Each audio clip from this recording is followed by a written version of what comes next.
subconscious language. And why is it so important that we pay attention to the things that we say all the time? How are they actually affecting us? You have two parts to your mind, right? You have the conscious part of your mind and the subconscious part of your mind. The conscious part of your mind is the rational thinking part of your mind, which basically means that you have the ability to choose. You can rationalize. Do I want to think this or not think this, right? You have that ability. That's the thing that always comes first. And then the second part of your mind is the subconscious mind. And the subconscious mind is the automatic programmed part of your mind. And it controls your body functions, right down here, and it holds your belief system. So these things are automatic, just like I said. You can choose up here, but then once it gets down in here in your subconscious, things just become automatic and your body will react appropriately. It's your programming. It doesn't have a choice. 3 laws of the mind. And the very first law of the mind is every thought creates a physical or chemical change in your body. Every thought. And you are thinking 20 to 30,000 thoughts every day. That is really a lot of thinking that goes on.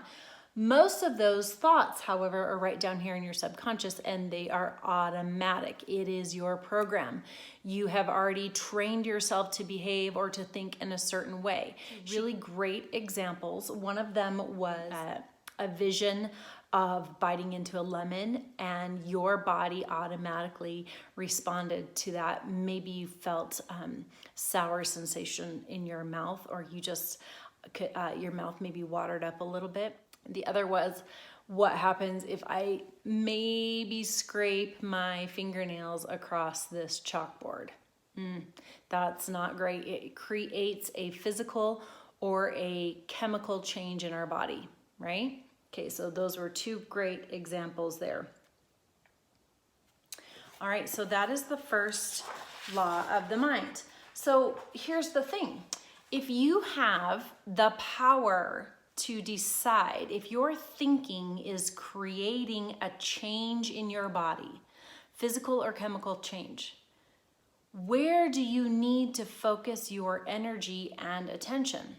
Well, I say in your thinking. Look, here's what happens.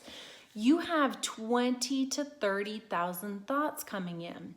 If these 20 to 30,000 thoughts are coming in, are negative thoughts in your conscious mind, then you are literally creating a negative BS living in your subconscious mind. Yes, your belief system. You are literally creating a negative belief system if you choose to let all these thoughts come in. And guess what happens? Once they get into that program, into the subconscious mind, you are creating an automatic response in your body, and you are going to be in a negative place.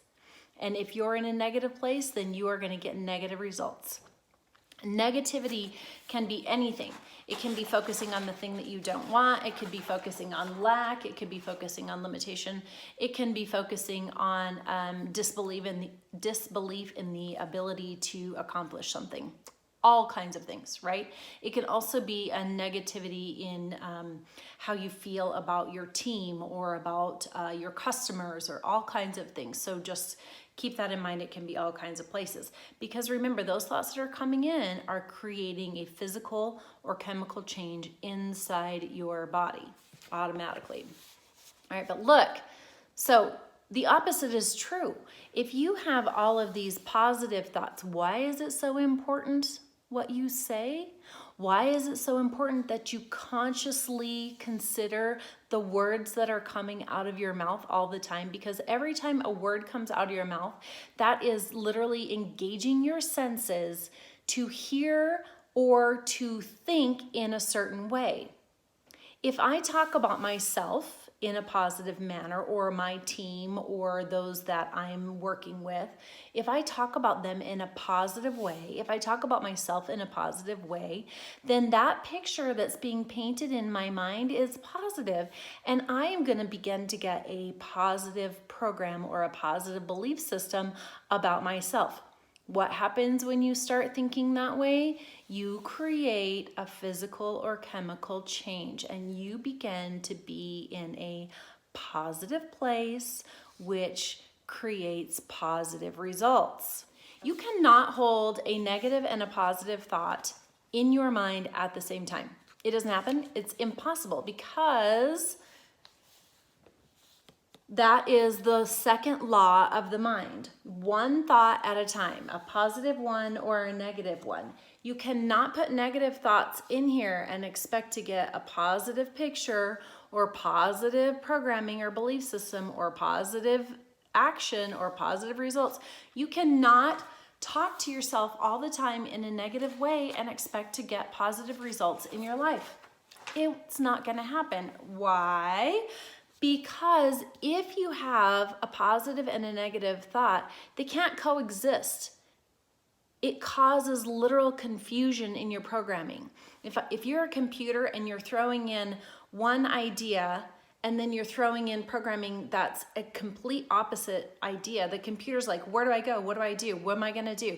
Right? You're causing chaos and confusion in your mind, because you can't try to do one thing. You're either going to do it or you're not going to do it, right? There is no plan B. If you are going to succeed, you do not have a plan B. Because if you have a plan B, then that is causing a confusion, the thing that you want, or, well, if I don't get it, then I'm going to just back up, right? Now, here's the thing, is that time frames are just time frames, right? If you get to that time frame that you've set for yourself, it's fine to do that. But if you get to that place and you have not achieved the thing that you want, and you have eliminated all the plan B and you're no longer trying, you're just doing, you'll get there. But the timing is irrelevant, right? You're going to get there. You'll get there. Okay? All right. You cannot hold a positive and a negative thought in your head at the same time. So if they get the picture or the thought of what I do not want, then they say, or they recognize it in each other and they say, cancel, cancel, delete, delete. Boom, out. So I say recognize, release, replace, repeat, right? So this is the same thing. What I do not want, I've got that thought in there. Aha, I recognize it's there. I don't want that in there. And so release it. Cancel, cancel, delete, delete. If this is our computer programmer, it is going to delete and get that thought right out of there. We are not focusing or giving energy to what we do not want. We've recognized it's there. We have released it or canceled it out into the ozone, and we have recreated the only picture, the only place that we're going. We have created the new picture of what I want. That's your future memory. If you try to create a future memory of, I really want to do this thing and I'm going to go this way, but I don't really know, right? You're causing doubt, you're causing confusion, you're going back to that chaotic state, and you are not going to get what you want. If you give all of your energy to one focus, to one vision, to where you're going to go. Yes, you're going to have goals along the way. But if you give your energy to that one place, what do I want? If you enter, you constantly enter that. What do I want? What do I want? You're painting the picture all the time. You're creating that future memory all the time. Put it on your wall. Look at it all the time. Engage all your senses in that future memory. What do I want? You affirm it all the time. You talk about it. You look at it. You paint pictures of it. You write a story about it. That's what you want. You are engaging your brain into thinking that, into creating a mind picture that's going to guide your brain, right? So you've recognized now, oh, I do have this thing that I wanted. You've released the thing that you don't want. You are replacing the thing that you don't want all the time with this thing that you do want. Repeat, repeat, repeat, repeat. Recognize, release, replace, repeat. Replacing is the important part, just so you know. Okay. The third law of the mind, thoughts come before your reality. There is absolutely nothing in the world that begins before there is a thought. You must think it first before it becomes a reality. Your thoughts are energy. They are frequency. Your thinking also has frequency. Your body has frequency. There's frequency in everything. That's the law of vibration. We all work on frequency. Everything does. Look at it under a microscope. You'll see it. Okay, so your thoughts are no different. They travel on frequency, just like a radio frequency, right? Your subconscious mind is a sending and receiving station for thoughts.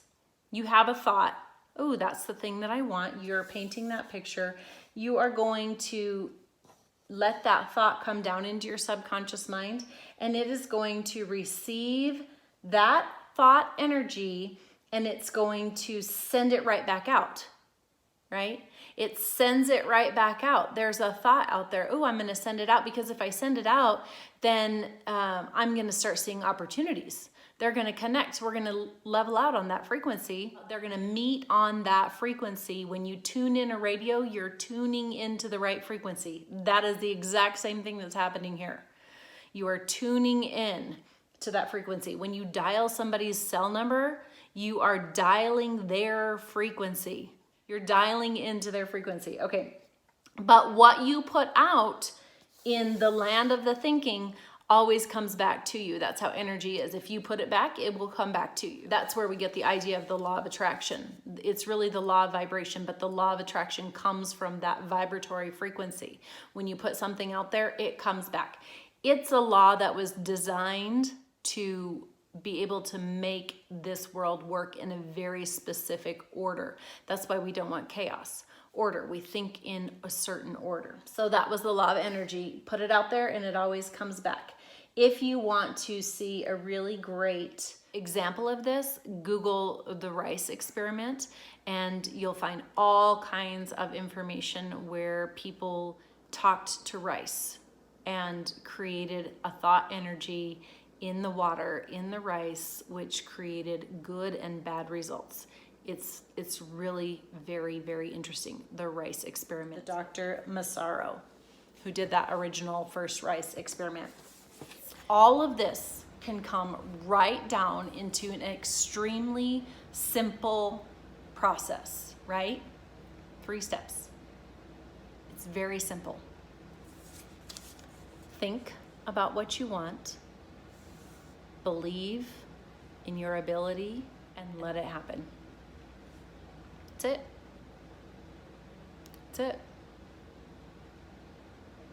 It's simple. It's the superpower of your mind. Think, believe, and do. And the doing is getting to work and letting things happen. So your mind is your superpower, and you are getting some phenomenal tools in knowing how to use that to your advantage. So many people are literally taking these principles and using them to achieve great and phenomenal things. Conscious language, pay attention to what you're thinking and pay attention to what you're saying. It will prove out in your results.